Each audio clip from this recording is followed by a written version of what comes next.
Who invented the English language, really? Alguém que não tinha amor pela humanidade, né? Só pode. Você já ouviu aquela brincadeira de que essa palavra aqui, que é uma palavra inventada, pode ser pronunciada como fish, de acordo com algumas regras de pronúncia do inglês? Pois é verdade. Se a gente pronunciar o GH da mesma maneira que a gente pronuncia ele na palavra tough, o O, do mesmo jeito que ele é pronunciado em women, e o TI igual em information, a gente tem os fonemas F e SH. Literalmente, fish. E é claro que esse é um exemplo um pouco exagerado, mas a fonética real do inglês não fica muito atrás disso não, viu? Na verdade, ela não faz nenhum sentido. Eu não sei se alguém aqui já estudou francês, mas muita gente reclama de que a fonética do francês não faz nenhum sentido, porque a gente geralmente não pronuncia uma palavra do mesmo jeito que a gente escreve. E é verdade. Mas pelo menos a fonética do francês é consistente. No inglês, uma letra pode ser pronunciada de qualquer jeito que ela quiser, depende do humor dela naquele momento. Bom, eu acabei de criar essa letra nova aqui, e eu vou chamá-la de O, como na palavra boat. Mas é claro que ela não vai ter só esse som, né? Isso seria muito sem graça. Que tal a gente também fazer ela ter som de I, como na palavra women, e som de A, como em out ou about? Não sei se é suficiente ainda não, hein? E se essa letra também tivesse som de U, de vez em quando? Genial! Então, nessa palavra aqui, a gente pode fazer essa letra ter som de U. Tum. Só para confundir as pessoas mesmo, sem nenhum motivo. Quando se trata de fonologia, o inglês é meio que uma terra de ninguém. E só existe uma regra na qual a gente pode confiar. Alguém aí já assistiu o seriado How I Met Your Mother? Nessa série tem um episódio no qual o Ted, o personagem principal, não consegue pronunciar essa palavra aqui. E ele acaba pronunciando ela como chameleon, na frente da sua turma inteira. E aí alguém precisa interromper a aula dele e explicar para ele que a pronúncia na verdade é chameleon. How I Met Your Mother é uma sitcom, ou seja, é um seriado de comédia. Ou seja, lá nesse episódio, essa situação foi criada para gerar risada, é uma coisa cômica. Mas o fato é que coisas assim acontecem e muito na vida real também.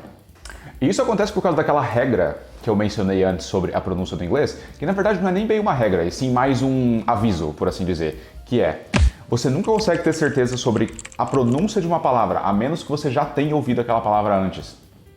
Pensa nisso por um segundo.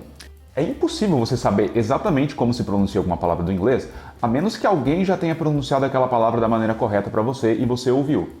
E isso por conta das inúmeras inconsistências que existem na fonética do idioma. Pega o exemplo do encontro de dois Os em inglês, que acontece em inúmeras palavras. A gente geralmente tem uma ideia de que dois Os juntos são pronunciados como U, certo? Como na palavra food ou tooth. Errado! O O com som de U verdadeiro, na realidade ocorre em poucas palavras. E essas duas vogais juntas podem ter vários sons diferentes. Na verdade, existem 4 sons de vogal diferentes que podem ser criados com o O. 4. 4. Nessa aqui, o som é de U, goop, assim como food e tooth. Aqui, o som já é um pouco diferente. Não é book, e sim book, good, took. Aqui o som é mais aberto, de O, floor, door. E por fim, aqui o som é de blood, flood. Nenhuma das palavras dessas linhas rimam com as palavras das linhas diferentes. Legal, né? Não. Além disso, o pode ser pronunciado como 2 vogais distintas nas palavras cooperation ou zoology. E por fim, pode ser um ditongo ou na palavra brooch. Isso aqui é só um exemplo de uma combinação de letras que podem ter várias pronúncias diferentes. Você está entendendo o que eu quero dizer? Do you see what I mean? Eu acho que qualquer cantor e compositor de músicas em inglês é na verdade um deus, porque encontrar rimas nesse idioma não é um processo simples não. E você talvez poderia supor que só porque essas palavras são parecidas elas rimam, né? Mas isso é o que faria sentido em uma língua que não é fonologicamente insana. E é por isso que essas duas palavras não rimam, é claro. Isso seria muito simples. So, this is a comb and this is a tomb. Comb, tomb. And don't get me started on silent letters. Eu nem vou falar muito sobre letras mudas no inglês aqui nesse vídeo, porque nós já temos alguns vídeos no Universo English que são dedicados exatamente a esse assunto, de tão importante que ele é. Então, se você está interessado em ver quais palavras têm letras que a gente não pronuncia, você pode checar os links na descrição desse vídeo. Mas que tal palavras que possuem múltiplas pronúncias diferentes? Como é o caso desse termo aqui, que pode tanto ser pronunciado como data ou como data. Não faz nenhuma diferença e ele significa a mesma coisa nos dois casos. Data, data. Ou ainda essa aqui, que pode tanto ser tomato quanto tomato. It's up to you. Tomato, tomato. But be careful.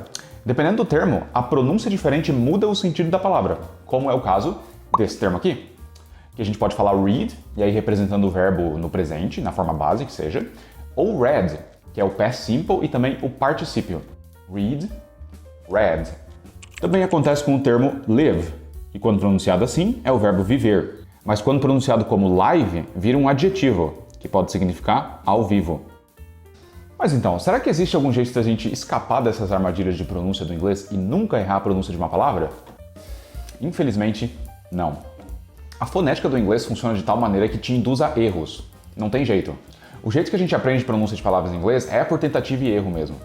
Tanto que, inclusive, tem muitos nativos que muitas vezes erram a pronúncia de palavras do próprio idioma. Se até mesmo pessoas que nascem e crescem falando esse idioma desde sempre, às vezes têm problemas em pronunciar palavras da própria língua, quem dirá a gente, meros hablantes do inglês como segunda língua, né?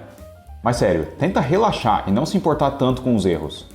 Mas é claro, tenta buscar também melhorar cada vez mais a sua pronúncia. Ouvir muito inglês é ótimo para praticar a pronúncia. E é claro, leia em voz alta também. E se gravar falando ou lendo alguma coisa, para você perceber os seus próprios erros. Além disso, dicionários online como o Merriam-Webster ou o Oxford são os seus best friends na hora de você descobrir a pronúncia de um termo novo. Quando você não tiver certeza sobre como pronunciar alguma palavra específica, joga ela em algum desses dicionários e clica no alto-falante ali, que ele vai te ensinar a pronúncia correta do termo em American ou British English. Water. Water. Então, se você quiser ficar mais por dentro sobre o assunto de erros de pronúncia no inglês, se inscreve no Universo English, porque esse é um dos assuntos que eu mais gosto de abordar aqui no canal. Inclusive, se você quiser ficar por dentro de um erro bem comum de ser cometido pela maioria dos falantes não nativos do inglês e que você provavelmente comete, dá uma olhada nesse vídeo que está aparecendo aqui. Mas, acima de tudo, good luck and don't give up. Mas por hoje é só isso. Bye bye.